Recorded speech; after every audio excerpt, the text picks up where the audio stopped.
आप खाना में जवाब देंगे, आप कांग्रेस के दलाल है कि नहीं है, बताइए। क्या बात, दलाल तो तुम हो। अरे मत कीजिए, बेहुदा इंसान दलाल तुम हो। दलाली तुम जिंदगी भर करते रहो और अब तुम बीजेपी की दलाली कर रहे हो। बीच में टोकेंगे नहीं। गौरव भाटिया तुम दलाल हो, जिंदगी भर दलाली की तुमने। सुनना हो तो सुने, मैं बात दे रही हूँ कि इनकी किसी भी बात का उत्तर दूं। आप खुल्लर डिबेट में आपका स्वागत है। जब से हरियाणा के एग्जिट पोल के नतीजों में बीजेपी की करारी हार दिखाई गई, मानो जैसे गोदी एंकर और बीजेपी प्रवक्ताओं के बीच किसी ने जहरीला लाल मिर्च छिड़क दिया हो। इतने तमतमाए हुए थे कि क्या बताऊं, डिबेट की मर्यादा को भूलकर दलाल, दल्ले, पालतू और ना जाने किन किन शब्दों का इस्तेमाल होने लगा। नौबत यहाँ तक आ गई कि मानो लग रहा था टीवी से निकलकर एक दूसरे की रिलाई कर देंगे। खैर, आपको बता दें, हरियाणा चुनाव के एग्जिट पोल के मुद्दों पर डिबेट हो रही थी, जिसमें राजनीतिक विश्लेषक आशुतोष के साथ बीजेपी प्रवक्ता गौरव भाटिया ने सारे मर्यादा को भूलकर एक दूसरे की खूब धुलाई कर डाली। अंत तक देखिए यह शानदार डिबेट।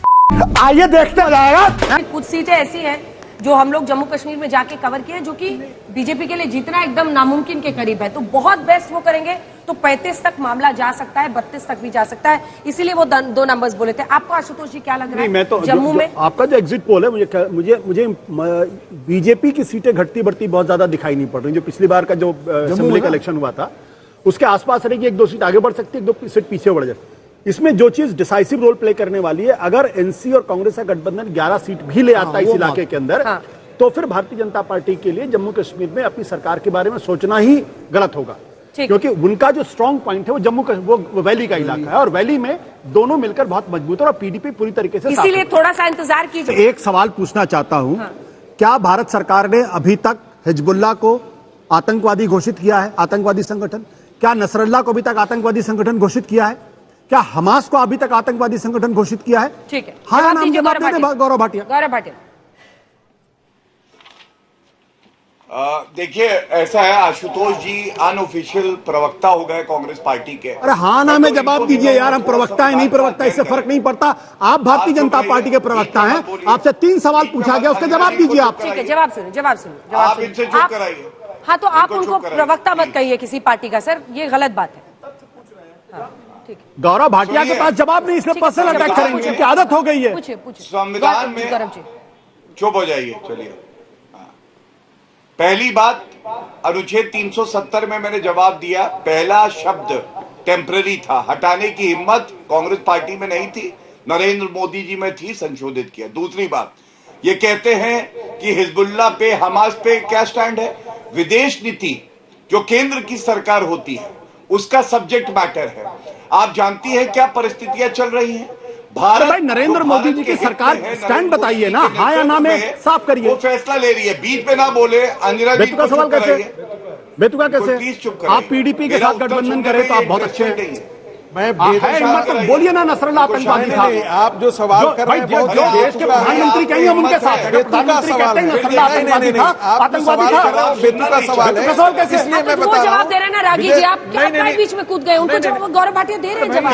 एक बात बताइए, मैं अपना उत्तर नहीं दे सकता हूं और ये बीच में टोकने लगेंगे, ये कितना उचित है? हाँ ना में जवाब दीजिए ना। आप मुझे, अरे आप चुप रहिए। आप हाँ ना में जवाब देंगे, आप कांग्रेस के दलाल है कि नहीं है, बताइए। क्या बात? दलाल तो तुम हो। अरे मत कीजिए, बेहुदा इंसान दलाल तुम हो। मत कीजिए इसको, प्लीज। मैं आपसे रिक्वेस्ट कर रही हूँ गौरव जी, तो ये बीच डू में नॉट बोलने वाले कोई नहीं है। दलाली तुम जिंदगी भर करते रहो और अब तुम बीजेपी की दलाली कर रहे हो। बीच में टोकेंगे नहीं। गौरव भाटिया तुम दलाल हो, जिंदगी भर दलाली की तुमने। सुनना हो तो सुने, मैं बात दे रही हूँ कि इनकी किसी भी बात का उत्तर दूं। आपका सवाल होगा, मैं उत्तर दूंगा। मैं बात दे रही हूँ कि इनकी बात का या उत्तर दूं। कांग्रेस का एजेंडा चलाएंगे वहां बैठ के। जवान संभाल के बात क्या करो गौरव भाटिया? मैंने बोल दिया। जवान संभाल के बात किया करो गौरव भाटिया। गौरव जी, आप जिंदगी भर दलाली की तुमने। गौरव जी, आप मुझसे बात कीजिए और बताओ तुम क्या करते थे तुम? प्लीज मत, बंद कीजिए, उसको चुप कराइए। मैंने बोल दिया है। सुनो, अब हिजबुल्लाह, हुती और हमास पर जवाब जी। हाँ बिल्कुल, मैं दे रहा हूं, और अगर सवाल पूछते हैं तो उत्तर सुनने की हिम्मत होनी चाहिए।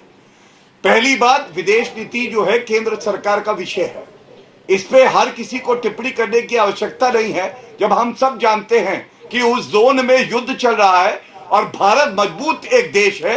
नरेंद्र मोदी जी हर वो फैसला लेंगे, हर वो कार्य करेंगे जो भारत के हित में होगा।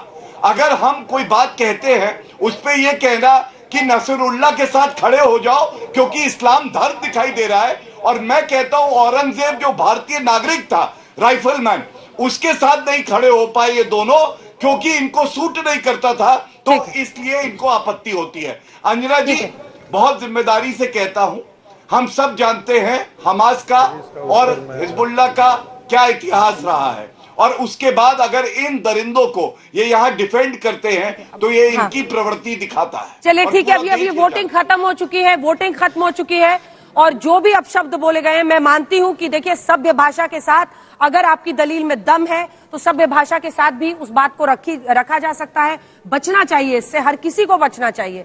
ऐसा दिन ना आ जाए कि बच्चों को लोग टीवी दिखाने के पहले सोचे कि वो 10 गालियां तो नहीं सीख के निकलेंगे एक डिबेट से। I am requesting all of you, please understand, आप सब ऐसे हैं जिनका पब्लिक लाइफ में एक कद है। अब छोड़िए इसको, सीधा नंबर्स पे आते हैं क्योंकि हमारे दर्शक बहुत, मैंने उनको बोल दिया है दर्शकों अपने टीवी चैनल में मत बुलाइए। प्रवक्ता हम नहीं तय करते हैं, प्रवक्ता पार्टी तय करती है, और अगर गलत भाषा का इस्तेमाल करेंगे तो उसी भाषा में जवाब दिया जाएगा। अब आइए आपको सीधे नंबर्स दिखाते हैं। जो मुस्लिम कैंडिडेट्स को टिकट दिया बीजेपी ने इस बार, उसमें 7 एसटी सीट्स पर दिया और 18 जो है वो सामान्य सीटों पर दिया। जम्मू रीजन में भी 8 मुस्लिम उम्मीदवार बीजेपी ने उतारे थे।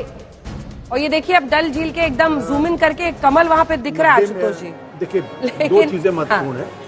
निश्चित तौर पर भारतीय जनता पार्टी को इसके लिए कम से कम उनको बधाई देनी चाहिए कि कम से कम मुसलमानों को उनको याद आई और मुसलमानों को टिकट देना शुरू कर दिया उन्होंने। तो मैं उम्मीद करता हूं कि अगले बार जब उत्तर प्रदेश के असेंबली के चुनाव होंगे तो वहां भी करीब 100 के आसपास मुसलमानों को टिकट देंगे।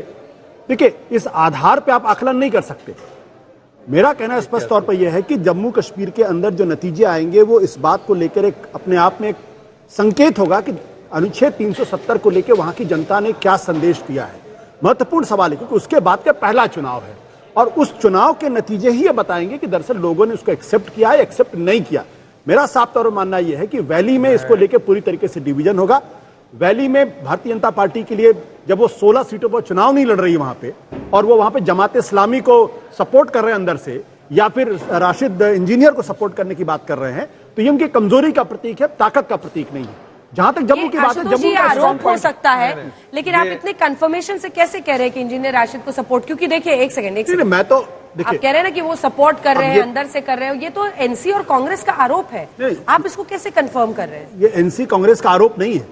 जो भी पत्रकार वहां गया है, पत्रकार ने लौटकर कम से कम इसी तरीके की रिपोर्ट दी है। हम सब पत्रकार हैं, हम जानते हैं कि जमाते इस्लामी के कैंडिडेट से एक बार नहीं 100 बार ये सवाल पूछा गया है और वो कहते हैं कि 1987 के बाद से हम पहली बार चुनाव में हिस्सा ले रहे हैं क्योंकि अब हमारे पास ऑप्शन नहीं है। तो जो पार्टी वहां पे बैंड हुई, जिसको भारतीय जनता पार्टी की सरकार ने बैन किया। एक सेकंड आशुतोष जी से मैं बात कर रही हूँ, थोड़ा सा रागी जी एक दो बार तर्क भी होने दीजिए। आप ये कह रहे हैं कि बीजेपी के समर्थन से इंजीनियर राशिद वहां पर जीते, क्या आप ये समझा सकते हैं? ये दो अलग अलग चीजें।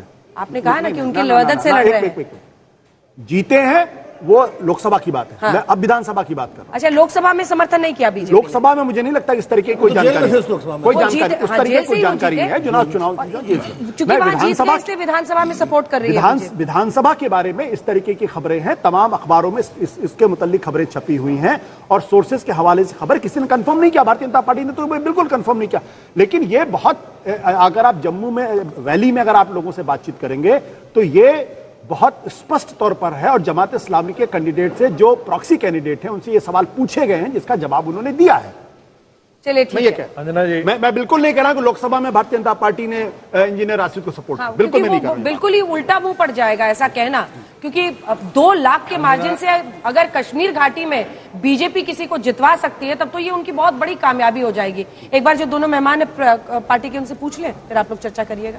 एक सेकंड, तुरंत आ रही हूँ। आप इनकी बात का हमको जवाब देने का मौका दीजिएगा, जल्दी से जवाब। भारतीय जनता पार्टी 100 सीट पर लड़वाएगी मुसलमान को या नहीं लड़वाएगी, ये उनका अपना है, वो जीत और हार के आधार पर निर्णय लेता है। और दूसरी बात, इस लोकसभा चुनाव में भी भारतीय जनता पार्टी ने मुस्लिम कैंडिडेट उतारे थे। ये और बात है कि मुस्लिमों का यदि हम वार्ड वाइज लेते हैं तो वो सारे के सारे यदि वोट जिहाद वो करते हैं और एक भारतीय जनता पार्टी को हराने की बात करते हैं तो उसमें उनको टिकट देने की बात कैसे हो जाए? जब हम ये बात कह रहे हैं तो आपको बता दें, हरियाणा विधानसभा चुनाव को लेकर सभी 90 सीटों पर मतदान पूरा हो गया और जनता ने ईवीएम में नेताओं की किस्मत कैद कर दी। 8 अक्टूबर को घोषित होने वाले नतीजों से पहले लोगों को एग्जिट पोल्स का भी इंतजार था, जो कि रिलीज हो चुका है। इन एग्जिट पोल के नतीजों में कांग्रेस को पूर्ण बहुमत मिलता नजर आ रहा है, वहीं बीजेपी को एग्जिट पोल्स के नतीजों में भारी नुकसान होता दिख रहा। हरियाणा चुनाव को लेकर आज वोटिंग के बाद आए एग्जिट पोल्स में कांग्रेस को प्रचंड बहुमत मिलता दिख रहा। ज्यादातर एग्जिट पोल्स कांग्रेस को 55 से 60 के बीच सीटें मिलने का अनुमान लगा रही है। बीजेपी 18 से 27 के बीच सिमट कर रह जाएगी। इससे साफ अंदाजा लगा सकते हैं कि अब देश भर से धीरे धीरे बीजेपी लहर खत्म होती जा रही है। इस पर आपकी क्या है राय, हमें जरूर बताएं। वीडियो पर लाइक कमेंट करना ना भूलें। धन्यवाद।